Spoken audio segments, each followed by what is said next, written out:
United nil, Arsenal 1. And I can't lie, I'm enjoying every single bit of this humble pie I've been eating since last night. I know I went out there and I did say we're going to get hammering of 3-1 at Old Trafford. But do you blame me? We're not going into this game in great form, really, with United beating the semi-finalist and the finalist of the Champions League. Not only that, the last time we went out to Old Trafford and got a victory was in 2006, and I was still in a secondary school back then. That's how long it's been, and a lot has changed in my life since then. But one thing remained consistent was that we couldn't get the 3 points at Old Trafford. But last night we managed to turn that around, and do you know what? This is exactly what I want. I want Arteta and the boys to prove me wrong. For so many years, I've been mentally scarred by this team that I just at times have no hope whatsoever. But this is what I want. Constantly prove me wrong, and until they sort of do this on a regular basis, then you know what, I'm going to sit here and say, you know what, we're on the right track and we've got the right man who's taken us to the places that we need to be. Because for so many years, we've sort of stagnated and we failed to go to these big teams away and get any 3 points. So I'm hoping this is just not a one-off occurrence. The next acid test will be at Tottenham. I was about to say White Hart Lane, whatever the new stadium's called, nobody knows. At the Tottenham new stadium, that's our test, and that's later on this month. And I want us to go out there and get the 3 points as well, especially considering I dislike them lot and I dislike Jose Mourinho. So we need to go there, and when we can do that, then you know what, Arsenal has convinced me to. For me, going forward, to know that they have the capabilities of going to these big six away stadiums and pulling the 3 points. But until we do this on a regular basis, for me, I'm just going to sort of see it as maybe it was a one-off.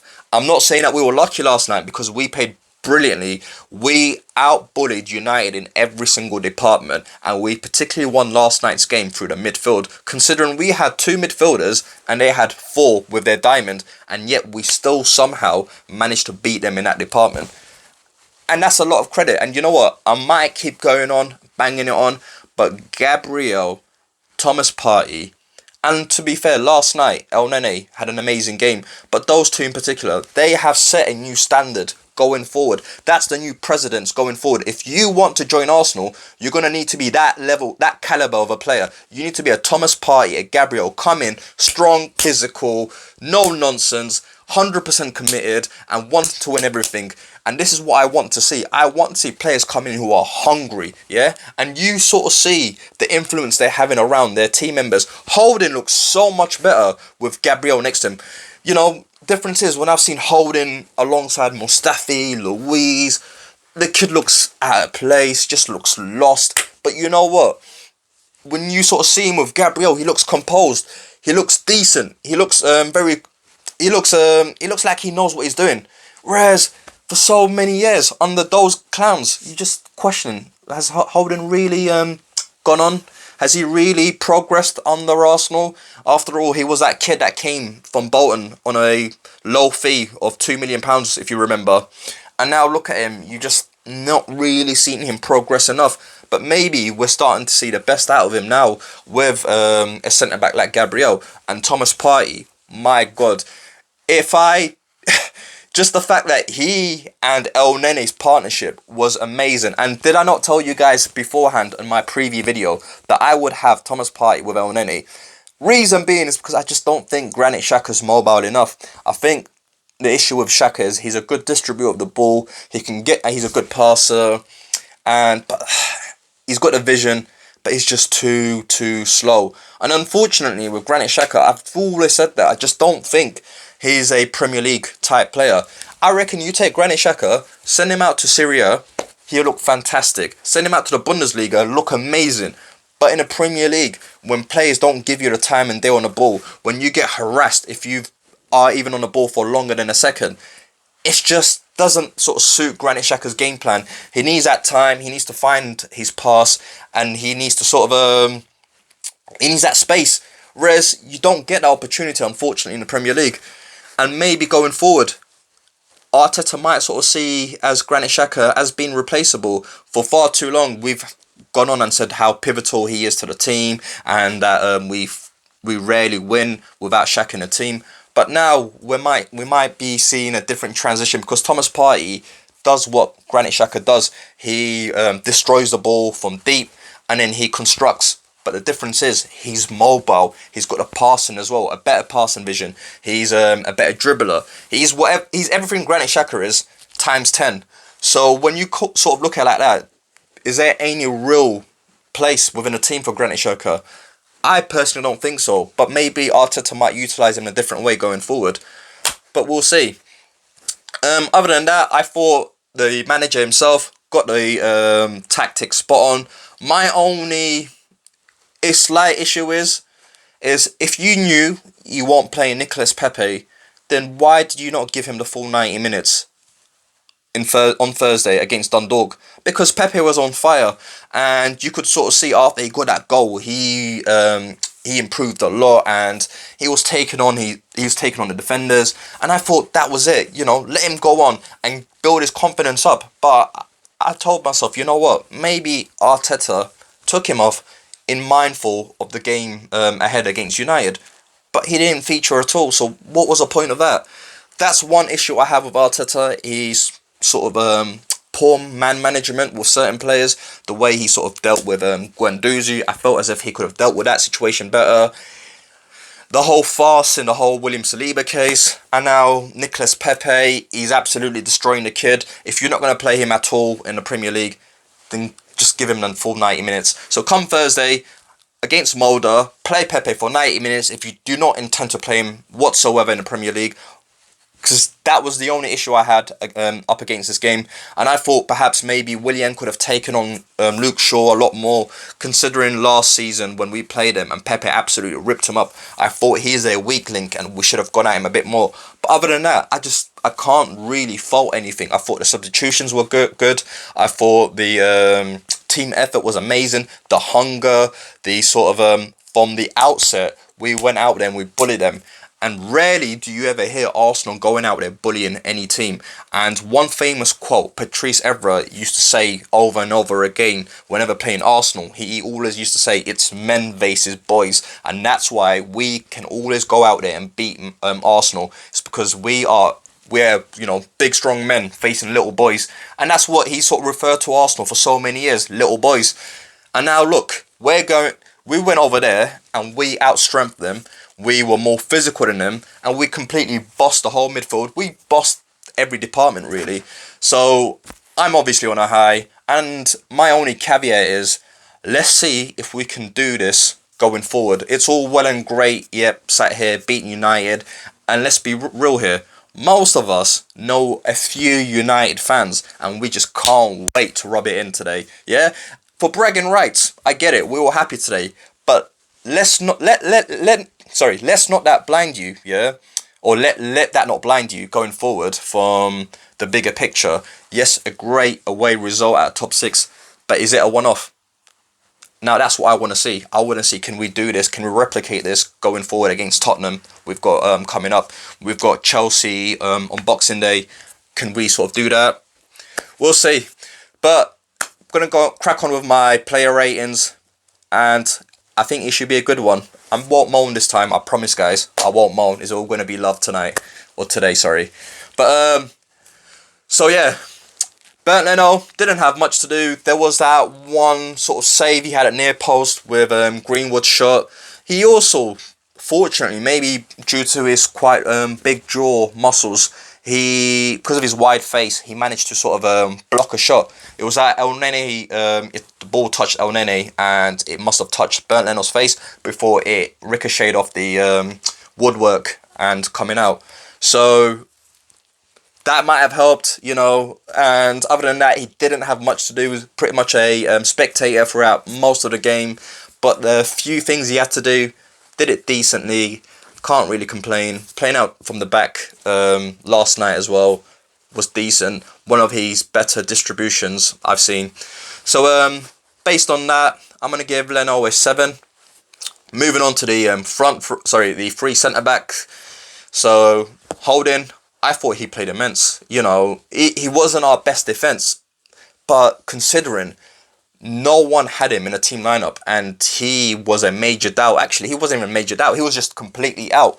Nobody could have seen Holding somehow playing any part of this game. We're all sat here a few days ago, pulling our hair off, stressing out, thinking Mustafi's going to go into this game, going to get absolutely raped, and we're going to concede several penalties. Fernandes getting a hat-trick of penalties. But no, Rob Holding came, saved the day, didn't do too much, but very composed. And you know what? I thought he worked really well with Gabriel. And that was a decent partnership between those two. So, considering all those factors, I'm going to give Holding a 7 as well. Gabriel Magalhaes, very physical. I thought, mate, his only criticism is sometimes just chill out a bit. When you've got a yellow card, I get it. You like to sort of get up in front of the strikers, out-muscle them, get physical. I get it. And I absolutely love that. I love it, yeah? I wish some of our other defenders could take note of that and learn from that. But just Gabriel, at times, when you've got a yellow, relax a bit, What we don't want is you to build up this reputation, and then going forward, whenever you commit any slight foul, the referees will always sort of keep their eyes out on you because you've built this profile up. But other than that, fantastic.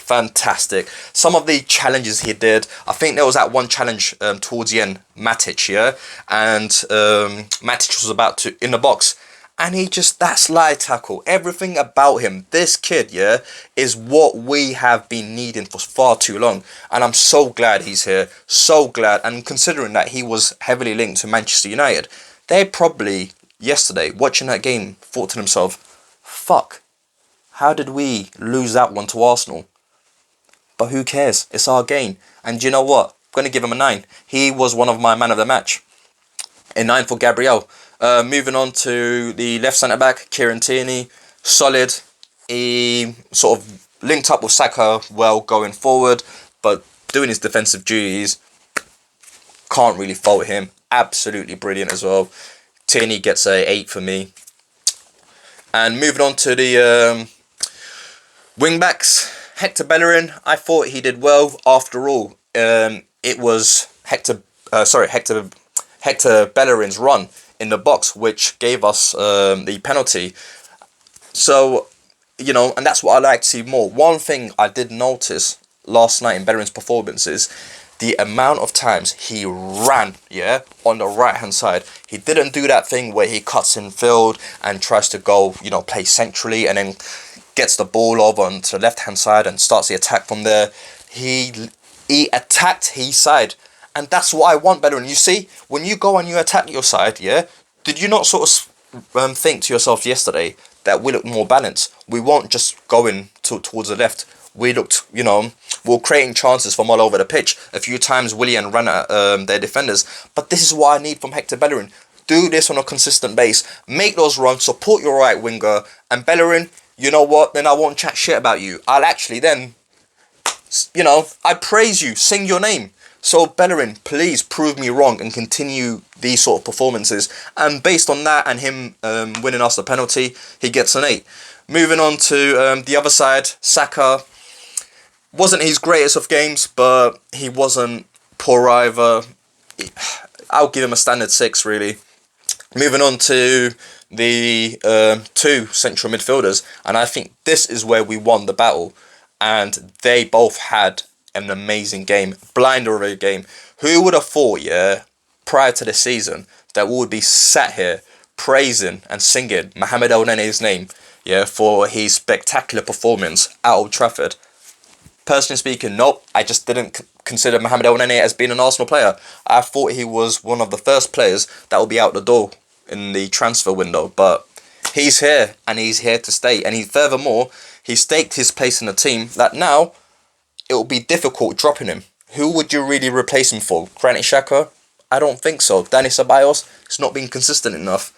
So for me, El Nene stays on and he had a brilliant game. He gets a 9 for me. There was one moment which captures everything. 91st minute where he was hounding their players, tracking him down, and he forced an error out of Harry Maguire and we won a throw-in at the 91st minute. And that's considering he played a full 90 minutes today's game and he played a full 90 minutes on Thursday against Dundalk. So, El Nene, 9 out of 10. And you know what? He's my man of the match.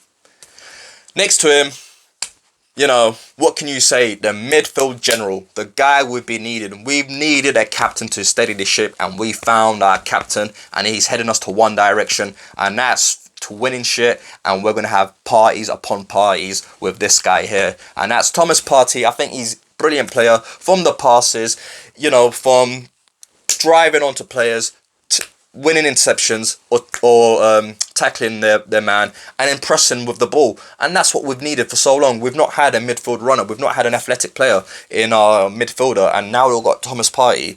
I'm seeing, you know, more hope, and I'm starting to see we might actually start winning things in the midfield area going forward, which has been our weakest point so far this season. Thomas Partey gets a 9 for me as well. Moving on to the attackers. So Aubameyang got us the vital penalty. Very cool in that. And other than that, he didn't do much. He had that one shot which I thought hit Lindelof in the back. But I thought if Lindelof didn't get that deflection, that shot was surely going in. But not much of an influence, so he gets a 6 for me as well. Lacazette worked hard.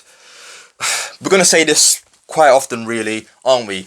Lacazette works hard, you know, passes well, links plays well with the attacks, but just not clinical enough, doesn't do enough. I might as well just record that, and every sort of team player rating for Lacazette, just use the same part, because it's starting to become the same thing. Yes, he's worked hard, but at the end of the day, as a striker, your merit's based on how much goals you score, and he just didn't really do that. He gets a 5 for me. Willian, I thought he played well, linked well. I, personally speaking, would have liked to see Nicolas Pepe before the game. But you know what?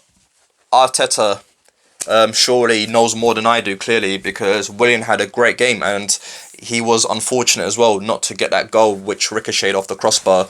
He gets a 7 for me. And in terms of the sub itself, let me just sort of think who came on.